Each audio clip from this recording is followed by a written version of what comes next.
Olá, família! Sejam todos bem-vindos ao estudo diário das Escrituras. Mandar um forte abraço aqui para Sandra de Itaquera. Gratidão por sua mensagem. Gratidão pela mensagem de todos vocês. Hoje nós vamos estudar aqui Doutrina e Convênio, sessão 93. A gente tinha parado no versículo 37, então a gente vai continuar do versículo 38. O versículo 38 diz assim: todo espírito do homem era inocente no princípio, e Deus, tendo redimido o homem da queda, os homens tornam-se outra vez em sua infância inocentes perante Deus.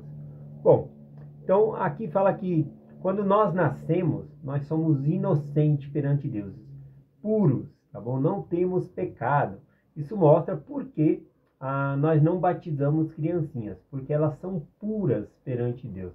O batismo é para a remissão de pecados. Aqui quando fala que as criancinhas elas são redimidas em Cristo, que elas não necessitam do batismo, redimido em todas as formas, tá bom? Por conta delas não terem pecado, quando elas recebem a ressurreição, elas já estão redimidas. Todo mundo tem que ser redimido por meio da ressurreição de Jesus Cristo, tá bom? Agora, as criancinhas não precisam da questão do pecado, porque elas não têm pecado, tá bom? Ela nasce pura, conforme mostra aqui. E também a questão da nossa doutrina, de que nós não batizamos criancinhas porque elas não têm pecado. Então, aqui fala que as criancinhas nascem puras, inocentes perante Deus. E aí fala que por meio da redenção de Cristo, agora ele falando dos homens. Repara que ele fala, os homens tornam-se outra vez, né? Vou ler o texto, diz assim, ó, é o versículo 38. Todo espírito do homem era inocente no princípio, e Deus tendo redimido o homem da queda, os homens, aqui está falando nem criança, ó, os homens tornam-se outra vez em sua infância inocentes perante Deus. Então, quando nós somos redimidos de nosso pecado, da queda, a gente se torna outra vez puros diante de Deus, mediante a expiação de Jesus Cristo. A gente vai tornar-se puro, tá bom? Então, quando nós nascemos aqui na Terra, nós se tornamos ali como se fosse comparar um computador, um HD novinho, né? Para começar a aprender informações, progredir e assim por diante. O versículo 39 diz assim, aqui a gente vai ver um contraste, né? Da pureza e como que entra o pecado, né? Aí vem o versículo 39 dizendo, e vem o maligno e tira a luz e a verdade dos filhos dos homens pela desobediência por causa da tradição de seus pais. Então, aqui ele fala de duas formas que Satanás ele rouba a nossa luz e a nossa verdade. Duas maneiras. Primeiro, por meio da desobediência, ou seja, por meio do pecado, tá bom? Ele tira de nós a nossa luz, a nossa verdade. E também por meio das tradições de nossos pais. Isso significa que, às vezes, naquela cultura que a pessoa vive, na tradição familiar, a pessoa acaba tendo essa tendência de ir para o caminho errado ou adorar falsos ídolos, né? Uma família que adora falsos deuses, né? Quando os filhos nascem ali, vai ensinar eles a adorar falsos deuses. Então, por conta que o diabo ele tira a luz, né, mediante a desobediência, mediante o pecado, e também mediante as tradições que vai trazendo ali para os filhos. E a princípio os filhos são inocentes até que Deus ele toca neles ali para que eles possam seguir ali a luz verdadeira, tá bom? Mas aqui esses versículos que nós vamos ler vai chamar a atenção para essas responsabilidades de nós, pai, criarmos os filhos nessa luz de verdade. Vamos dar uma continuada aqui no versículo 40. E eu, Senhor, né? Versículo 40, isso mesmo. Doutrina e Convênio 93, versículo 40 diz, eu, porém, ordenei que criasse vossos filhos em luz e verdade. Então aqui o Senhor dá um mandamento para os pais, né, guiarem os seus filhos em luz e verdade. Porque uma das maneiras de Satanás, né, ele tirar a luz e a verdade é por meio das tradições. Então, se nós ensinarmos o evangelho, não é só ensinar comportamento aos filhos ou ensinar conceitos morais. Se nós ensinarmos o evangelho a eles, isso que é ensinar luz e verdade aos filhos, ensinar o evangelho de Jesus Cristo, tá bom? Então aqui ele dá o mandamento que nós devemos ensinar o evangelho aos filhos, né? Para que eles possam permanecer em inocência, tá bom? E é isso. Vamos ver o versículo aqui na prática, né?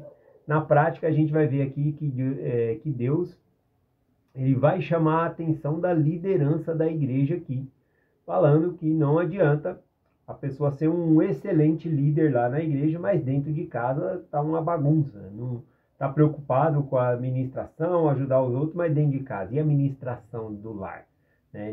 Do cuidado com a esposa, com os filhos, né? Então, e esse cuidado? Então, veja só que o Senhor vai chamar a atenção aqui de alguns líderes. Começando aqui com Frederick G. Williams, tá bom? Aqui, ó, o Senhor vai chamar a atenção do versículo 41 até o versículo 49, o Senhor vai repreendendo aqui Frederick G. Williams, C.D. Hignon, Joseph Smith, tá bom?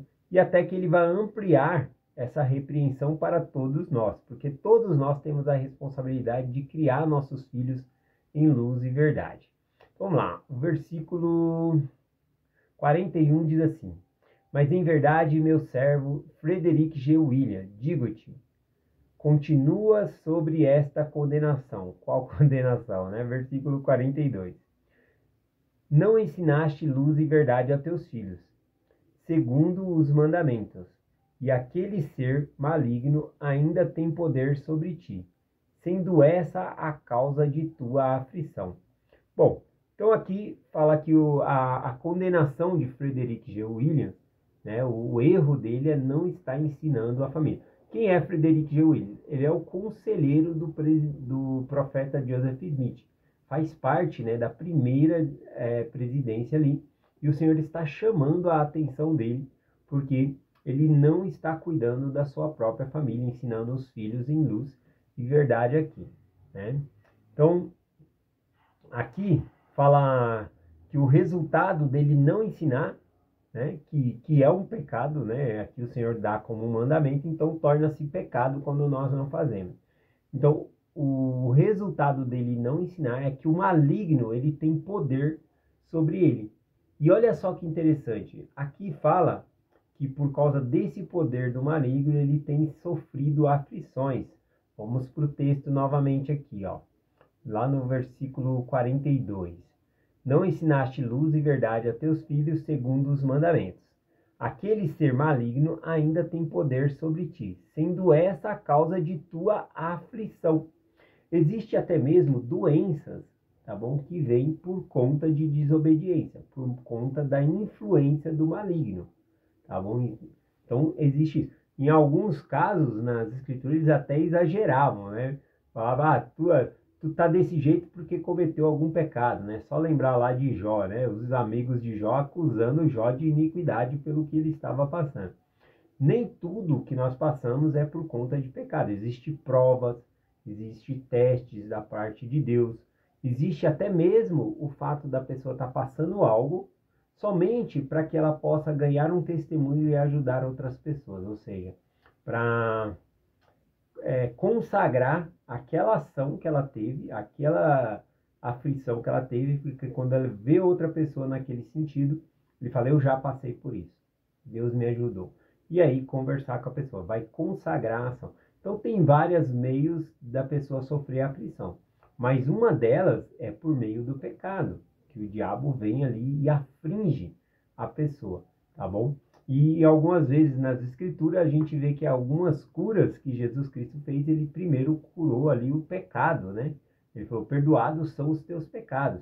Aquele paralítico, né, no tanque de Betesda, quando Jesus Cristo encontra novamente lá no templo, ele diz, não peques mais, para que não te aconteça algo pior, né? Aqui a interpretação pode ser até mesmo porque o pecado ele traz uma consequência eterna, se não houver o perdão por meio da expiação de Jesus Cristo, então aconteceria algo pior se ele continuasse pecando.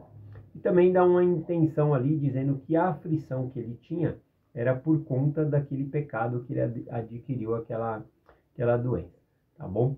Então, a gente tem no livro de Mórmon também Zizeron, né? Zizeron, quando ele pensa que a Alma e Amaleque foram mortos, ele acomete de uma febre ardente, né?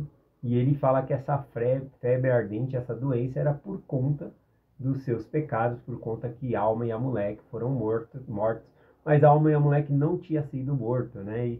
E Alma então impõe as mãos sobre ele e cura ele ali na mesma hora, né? Então veja que também Zizeron ele ficou doente, não foi por causa de uma gripe, por causa de nada disso, foi por causa do pecado dele, tá bom? Então existe o caso da aflição vir por conta de não estarmos guardando o mandamento, que é aqui o versículo 42, tá bom?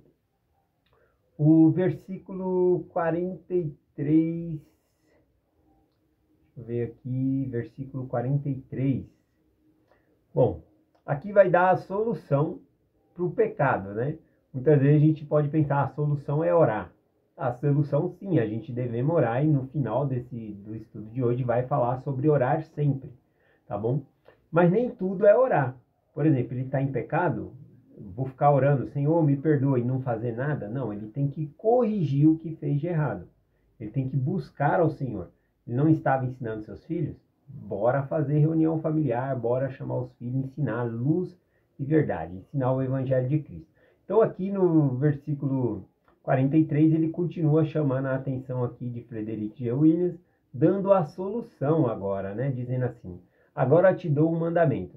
Se quiseres ser libertado, ou seja, ser libertado da aflição do inimigo, deste pecado, ele diz, terás que pôr em ordem a tua própria casa. E há muitas coisas que não estão certas em tua casa. Então o Senhor fala aqui, abre o olho dele, né? Dando uma ordem para que ele comece a trabalhar no lar dele, fazendo com que os filhos andem em luz e em verdade ali. E o Senhor mostra que várias coisas estavam acontecendo ali na casa dele por conta de negligência, né? Frederick G. Williams não era uma pessoa ruim, ele era um excelente líder, conselheiro ali do profeta, parte da primeira presidência, fazia um excelente trabalho, mas estava esquecendo do lar. Então esse é um ponto, não adianta a gente cuidar da igreja, cuidar de outras famílias e esquecer a nossa própria família. Aliás, para ser um líder, essas duas coisas têm que andar juntas. A gente lembra aqui lá em 1 Timóteo, capítulo 3, versículo 2, Paulo instrui a Timóteo a conseguir um bispo para a igreja e ele dá características deste bispo, né? Lá no versículo 2, 1 Timóteo 3, versículo 2, diz assim, convém, pois, que o bispo seja irrepreensível, marido de uma mulher, vigilante, sóbrio, honesto, hospitaleiro, apto para ensinar. Então ele vai falando das qualidades de uma pessoa para ser um bispo. Lá no versículo 4, ele começa a tocar no ponto da família, né? Ele fala, olha, se a pessoa não cuida da família, ele não pode ser um líder. Ele coloca dessa maneira. Então tá lá, ó, 1 Timóteo, capítulo 3, versículo 4 e 5, ó. Para ser um bispo que governe bem a sua própria casa, tendo seus filhos em sujeição com toda a modéstia. Porque se alguém não sabe governar a própria casa, como terá cuidado da igreja de Deus? Então, as palavras do próprio apóstolo Paulo, mostrando que a liderança da igreja também tem que estar principalmente alinhada em governar a sua própria casa, né? Que é o que o Senhor está chamando aqui.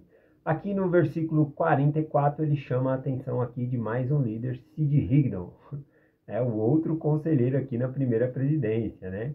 Ele vai chamar a atenção de todo mundo aqui, né? Da primeira presidência inteira, inclusive Joseph Smith, né? Então ele diz aqui, ó, em verdade eu vos digo, meu servo Sid Higdon, que em algumas coisas ele não guardou meus mandamentos concernente a seus filhos, portanto, que primeiro ponha em ordem a tua casa. O Senhor manda primeiro colocar em ordem a casa lá, também com esse problema. Para Joseph Smith, no versículo 45, o Senhor diz assim, em verdade eu digo a meu servo Joseph Smith, Jr., ou em outras palavras, chamo-os de amigos, porque sois meus amigos e tereis uma herança comigo. Aqui a gente vê que ele chama Joseph Smith de amigo, e ele chama no plural os outros também, tanto Frederick G. Williams como Sid Higdon.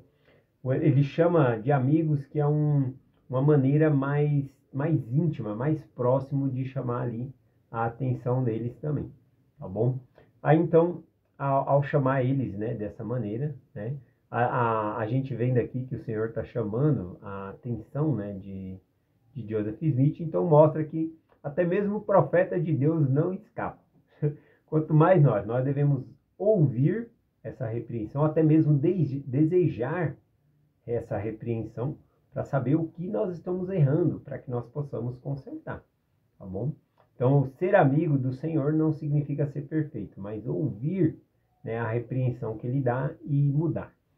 Aqui então, vamos lá, o versículo 44 e 47, diz assim: chamei-vos de servo por causa do mundo, vós sois meus servos por minha causa. E agora, em verdade, eu te digo, Joseph Smith Jr., tu não guardaste os mandamentos, e é necessário que sejas repreendido perante o Senhor. O que é que Joseph Smith aqui não guardou os mandamentos? Ele fala aqui no versículo 48. A tua família precisa arrepender-se e abandonar certas coisas. Prestar mais atenção em tuas palavras, caso contrário será removido de teu lugar. Removido de teu lugar? Aqui é perder a posição de liderança.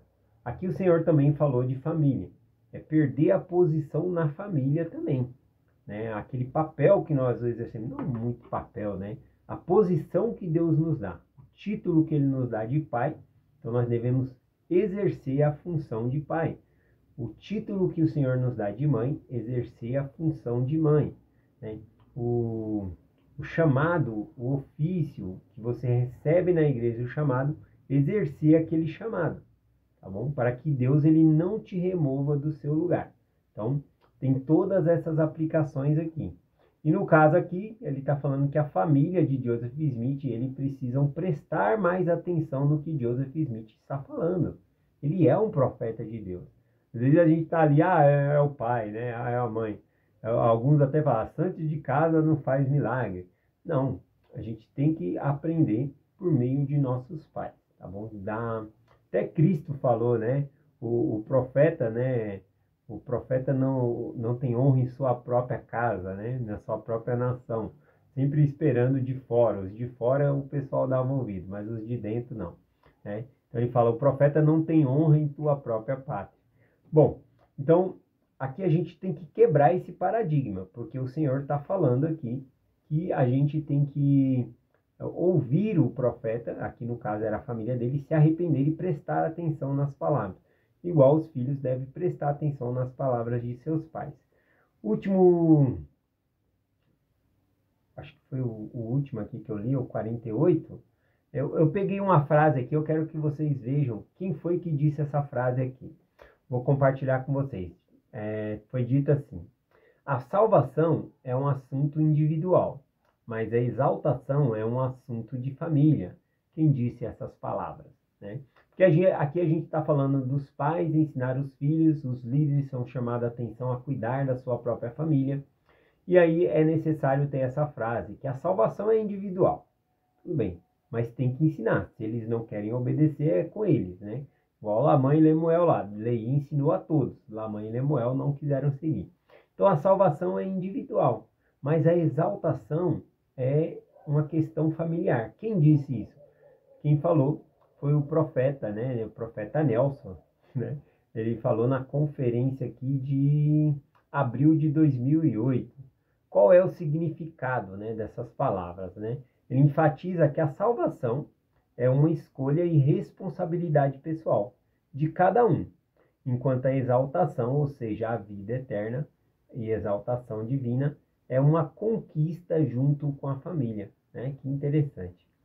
Último versículo para nós finalizarmos aqui, versículo 49. E o que digo a um, digo a todos. Agora sobrou para nós, né? A gente viu aqui ele falando de Frederick G. Williams, falou aqui de Sid Higdon, sobrou até para o profeta Joseph Smith. E agora ele chega aqui no 49, o que diga a um, diga a todos. Então o que ele está falando aqui serve para mim e para você, para todos. Né? Então o versículo 49 aqui fecha com chave de ouro, o Senhor chamando a nossa atenção aqui também. Né? O que digo a um, diga a todos. Aí ele diz, orai sempre para que o ser maligno não tenha poder em vós e não vos remova de vosso lugar. Então, não remover do nosso lugar é a nossa posição, a minha posição como pai, a sua posição como mãe. Não remover, tirar o nosso título, né? Perder o respeito. Então, a gente tem que manter. Qual é o segredo? Orar. Se tem problema, a gente tem que ir para cima. É resolver os problemas, não é só ficar orando, tá bom? Então é essa mensagem. O Senhor quer que nós oremos sempre para nós nos mantermos no nosso lugar. Se nós erramos, a gente tem que consertar. Se eu não estou ensinando, o que eu tenho que fazer? Eu tenho que ensinar. Não adianta eu só ficar orando, pedindo perdão a Deus e não consertar a situação. Então é essa mensagem que nós compartilhamos hoje.